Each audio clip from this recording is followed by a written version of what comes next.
First contact, first mistake. The stars in the edge of Sector 9 were quiet and cold, as usual.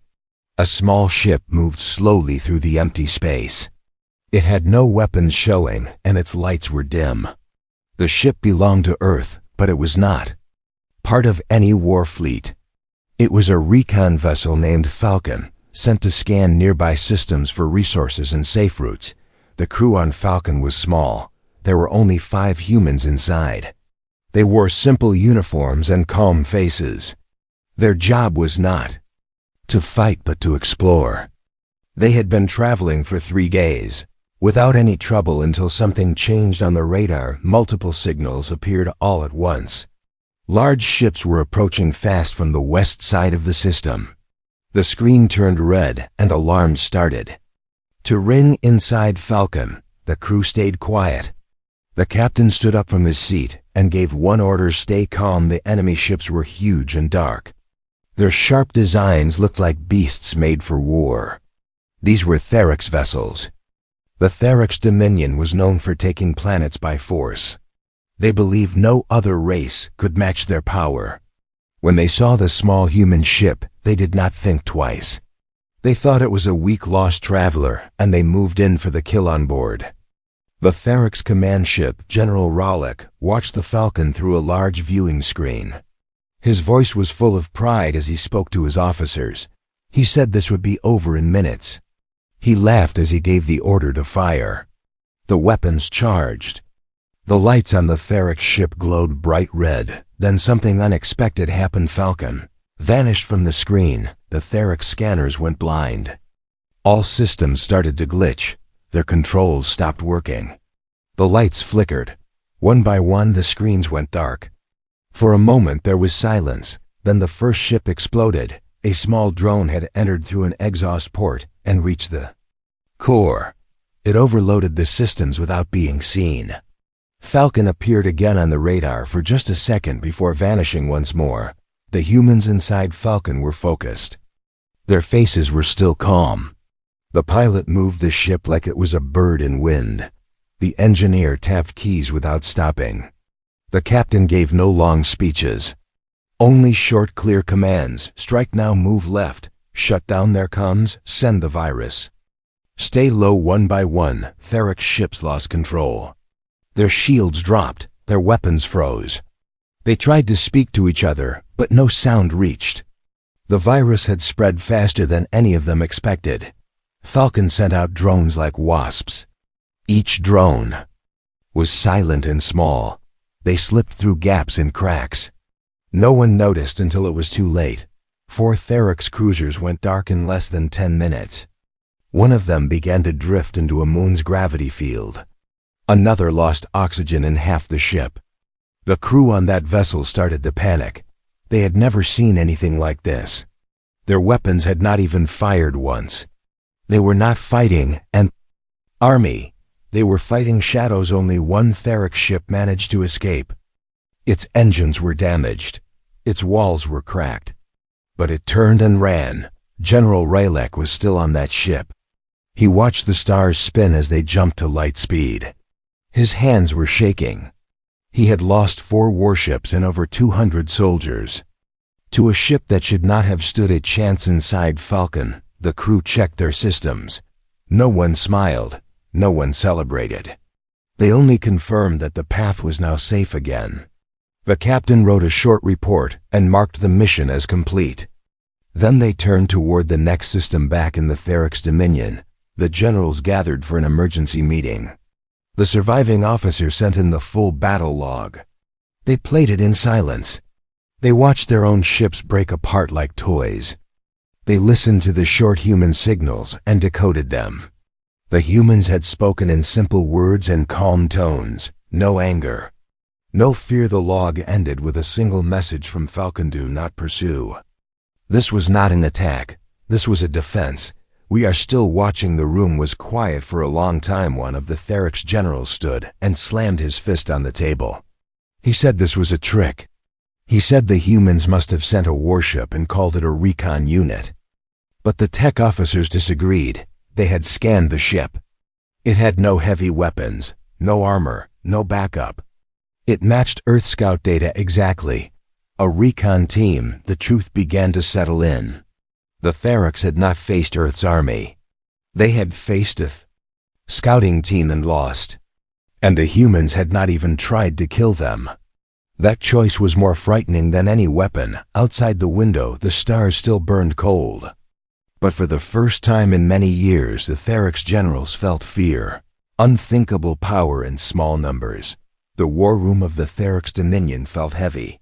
Thick shadows filled every corner.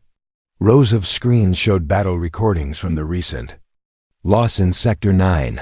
Alien officers sat in silence. No one moved. No one spoke for a long time. General Corvin stepped forward. He was tall, strong, and proud. He had led victories on 4 planets before this day. But now his sharp eyes looked dull. His fingers twitched as he stared at the screen. It played the same moment over and over again. The small human vessel disappearing, then reappearing. Therics cruisers falling one by one. No fire from the humans. Just movement precision and cold silence. Corvin spoke. His voice was low. That was not a fleet. That was not a trap. That was a scout. Another general looked away. Some officers still tried to believe it was a human trick. Maybe they had used cloaked ships. Maybe they had stolen alien tech. But the logs did not lie. Every scan said the same thing. Falcon was a recon ship. Light armor, low weapon power, no escort, no support. One tech officer from the intelligence corps walked in holding a report. His eyes were wide, like he had seen something that should not exist. He placed a small disk on the center table. The screen lit up again. This time it showed a map of human space. The dots were small but many. Each dot was a registered recon team currently exploring different systems. Then another layer appeared over the map. Red markers showed Earth's known military fleets. They were large, they were fast, and they were nowhere near the Falcon. The silence in the room grew deeper. The humans had sent one recon unit far ahead of their real forces. And that single unit had broken through Therics lines without full combat. It had won a fight that should have taken 100 ships. This meant the true human army was still untouched, unseen, unknown. Corvin leaned forward. If this is how their scouts fight, then how do their soldiers fight? The question echoed through the hall. The tech officer continued his report. He explained that the virus used to shut down the Theric systems was clean, sharp, and coded by hand. It was not spread by AI. It was not built for destruction. It was built for speed, for control. The human drones had entered the ships through blind spots that the Therics engineers thought were safe. That was not luck. That was study. That was practice. One of the generals asked how long it would take to learn from the mistake. How long to build new shields, new codes, new traps? The tech officer shook his head. We cannot fix what we do not understand. We have only seen one tool, and already it is beyond us. The room grew tense. Whispers spread like wind through dry grass. Some believed Earth had help from another race. Others feared that the humans were using dark science. But a few generals saw the truth. The humans were not using magic. They were just good, very good outside. The war room rumors moved faster than orders. Fleet crews whispered about the fight. Officers in training schools talked about the Falcon. Some said it was an elite warship sent in disguise. Others said the humans had sent children just to test the Therics. Fear wrapped itself around every lie and every guess. Even the boldest warriors began to doubt. General Corvin stood again. We cannot show weakness. We are the Dominion. We do not retreat. But even as he spoke, he knew the fear was real. And it was growing. In a hidden lab on the cold moon of Taurus, a group of Theric scientists worked in silence. They had been ordered to study the data left behind by the Falcon. All signals, all codes, all patterns.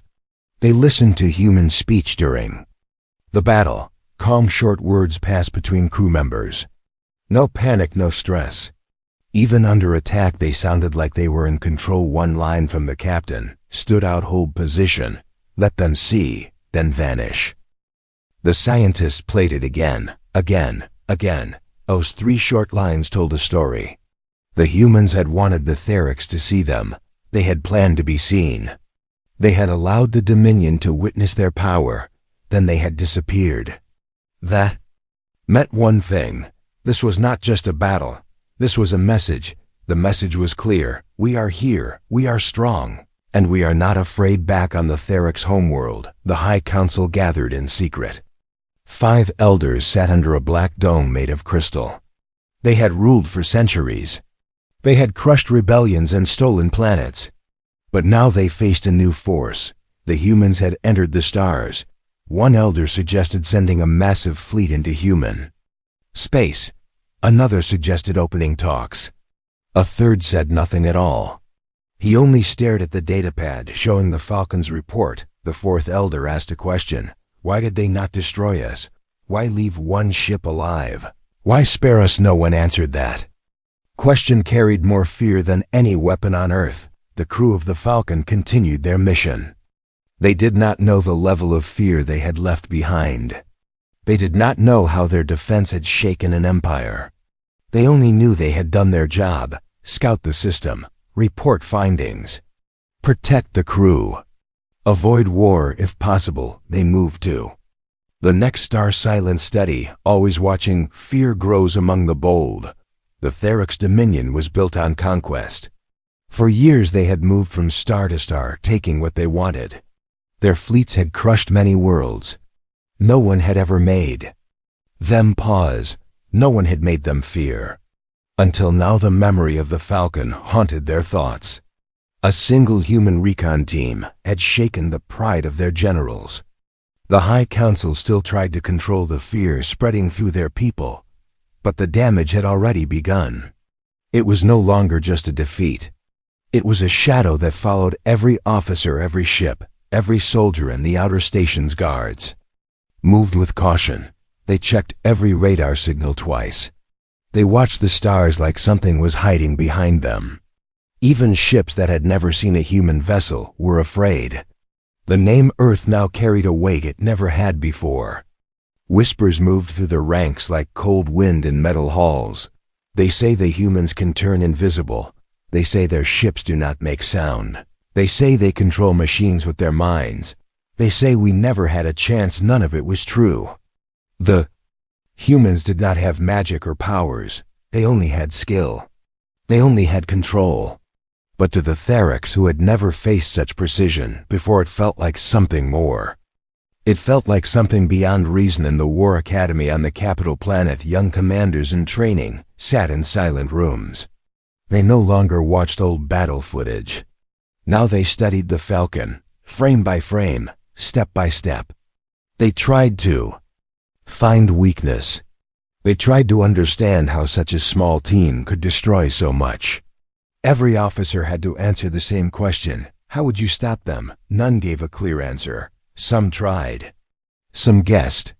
Most stayed quiet. In one dark hall, a veteran named Dorn stood before the cadets. His voice was rough and his face had deep scars. He had survived many wars. He had faced danger many times. But when he spoke about the humans, he looked down. They fight with thought. They strike with purpose. You shoot in anger. They wait for reason. His words stayed in the minds of the cadets long after he left. At the edge of Dominion space, a group of spies worked in secret. Their mission was clear: learn everything about the human military, find their strength, measure their numbers, seek out their leaders. They searched through old broadcasts. They scanned deep signal trails. They hacked into public databases from Earth's outer colonies. What they found made them pause. The humans had hundreds of fleets, thousands of trained units, weapons that adapted mid-battle, shields that shifted with energy-type soldiers who trained in full combat from age 16. But the most strange thing was this: the humans did not speak of war with pride. They called it a burden. They called it a last choice. They trained for peace. They fought only when pushed. That truth made the fear worse. The Therics had always believed the strong must rule. They saw mercy as weakness. Now they saw a race that had power far beyond their own and still chose patience, still chose warning, still chose to hold back if that was their scout. What does their army look like in a secret meeting room? The Dominion generals met. Again. Their faces were pale, their voices low. They discussed the reports in private. One general named Varn still believed the humans could be broken. He spoke loud, "We must strike now before they build more, before they spread," but most others said nothing. They remembered the warnings sent by the Falcon. Calm, clear, cold. It was not a threat. It was a promise. A line drawn in silence. Back on the moon of Taras, one scientist watched the decoded human messages again. He slowed the audio. Listen to the voices. The human captain spoke like a teacher, not a warrior. No hate, no fear, only focus. The crew answered like they had done this before. Not once. Many times the scientist stood and said a single thing. They have done this to others. And those others did not return. Meanwhile, Earth remained quiet. The human government made no public response to the Theryx incident. No warnings, no demands, no fleets. Only silence. That silence was heavy. It made the Theryx leaders nervous. They would have felt better if Earth had shouted or threatened. But the silence meant control. It meant planning. It meant the humans were not afraid. On a far Theryx colony, a young officer named Rel sat at his station. He had studied the Falcon case every day for weeks. He had once dreamed of leading a fleet into human space.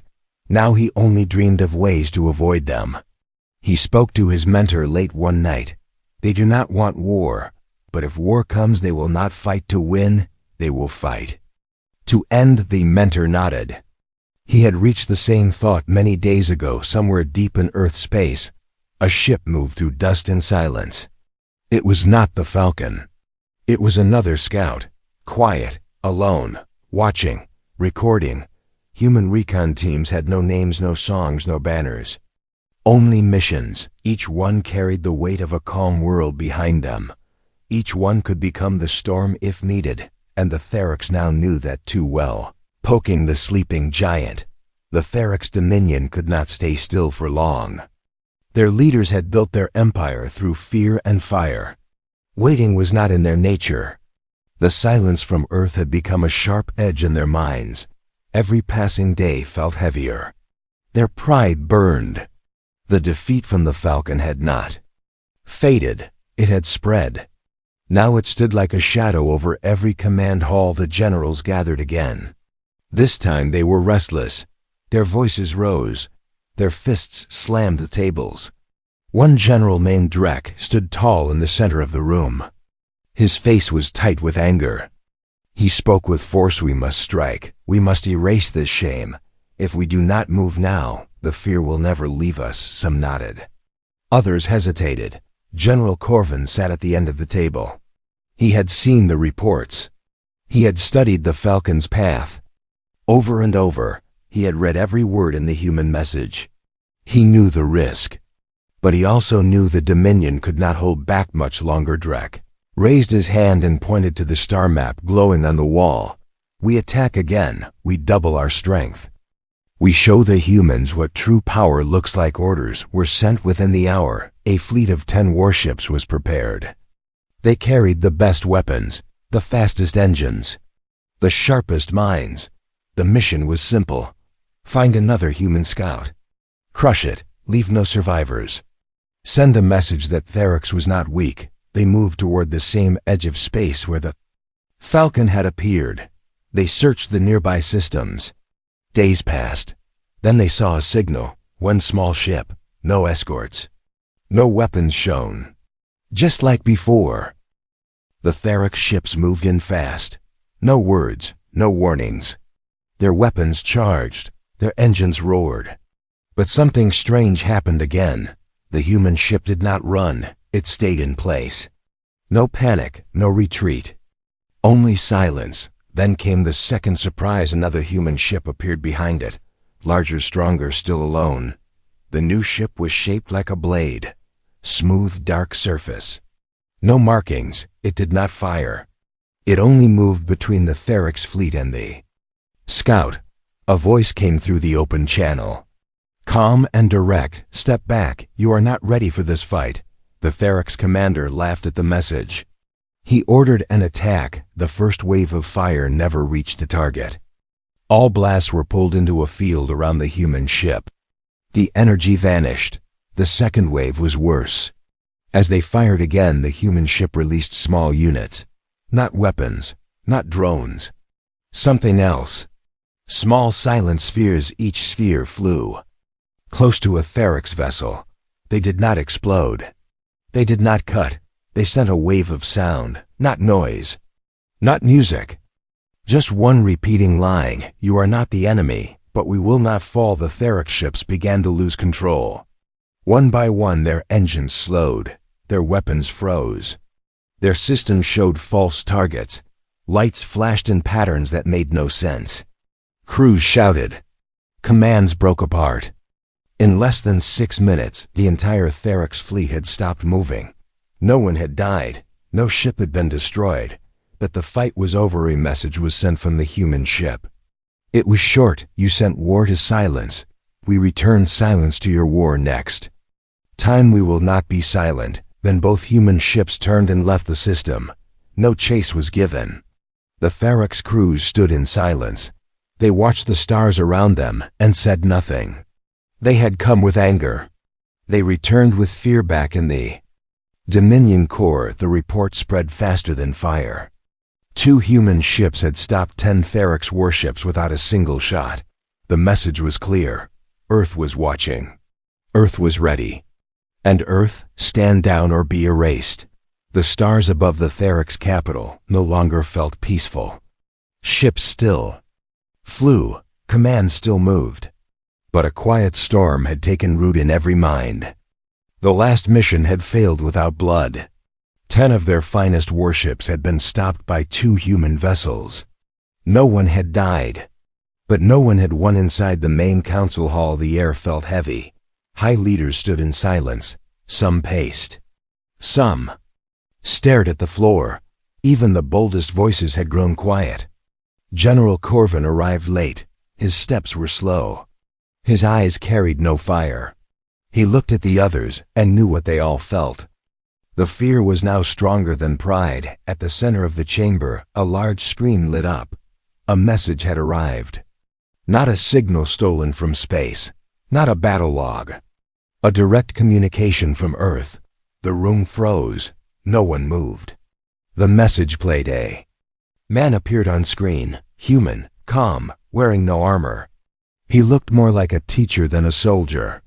His voice was steady and low. His words were not long. They were not loud. But they held power. "This is not a warning. This is not a threat. This is balance. You sent weapons to our scouts. You sent war to our quiet skies. We answered with restraint. We answered with purpose. And now we ask only one thing. Stand down." The screen went black. No response was requested. No reply was needed. The room remained still. The Therex leaders now saw something they had never expected. The humans had not shown rage. They had shown control. And that was far more dangerous. Outside the council hall, the streets were quiet. News had spread. Soldiers spoke in whispers. Pilots stayed near their ships. Fleet workers double-checked every line, every system, every file. The fear of death had not reached them. What reached them was the fear of the unknown. The fear of a race that could erase fleets without fire on a distant training moon. 2 young cadets reviewed old files. They had once studied how to break enemy formations. Now they studied how the humans moved in silence. One cadet turned to the other. "Why did they not destroy us? Why leave us breathing? Why walk away?" The other could not answer. Because no one truly knew. The humans had all the power. Yet they had walked away from the edge. That was not weakness. That was a message. In the lower halls of the Dominion archives, a group of thinkers met in secret. These were not soldiers. They were old minds with sharp thoughts. They had seen empires rise and fall. One of them spoke. "We tried to measure them by our ways. We thought they would act as we act, but they are not us. They do not rush to fire. They do not rise for pride. They rise for need, and when they rise, they do not fall. The words were not shouted. They were barely spoken. Yet they carried more truth than any command from above. Meanwhile, far beyond the Therix border, Earth remained calm. No fleets moved, no broadcasts screamed, no warnings were sent. Only one thing changed. Human scout ships began to appear in more systems, always alone, always silent. They mapped. They watched. They vanished. The message was clear. We are present. We are aware. We are ready. A quiet shift began to spread through the Dominion. No orders were given, but movements slowed. Patrols shortened. Training exercises grew smaller. Exploration plans were paused. Not out of fear, but out of thought. The kind of thought that comes when the fire is no longer the strongest force in the room. In time, the High Council sent a signal to Earth. Not a treaty, not an apology, just a simple request for communication. A meeting, a talk, a way forward. The reply came after 2 days. We are listening. That was all it said. Nothing more, yet it was enough. It was not a door shut. It was a door open, not wide, not welcoming, but open. General Corvin stepped out of the main hall one evening. He looked at the stars. He remembered the first report of the Falcon. He remembered the fear. He remembered the silence. He knew what had changed. Not just the Therix, not just the war. Everything. Across the stars, the humans moved with quiet purpose. Their fleet stayed hidden. Their weapons stayed cold. But their eyes never closed. Their ears never turned away. They had shown the galaxy a new kind of strength. One that did not roar. One that did not shout. One that spoke with action and chose restraint over revenge. The Therix Dominion had met the edge of human patience, and they had survived, but they would never forget the cost of that survival. Peace had not been written in gold. It had been carved in silence. And now the stars knew Earth was not to be feared for its anger. Earth was to be respected for its calm. The end.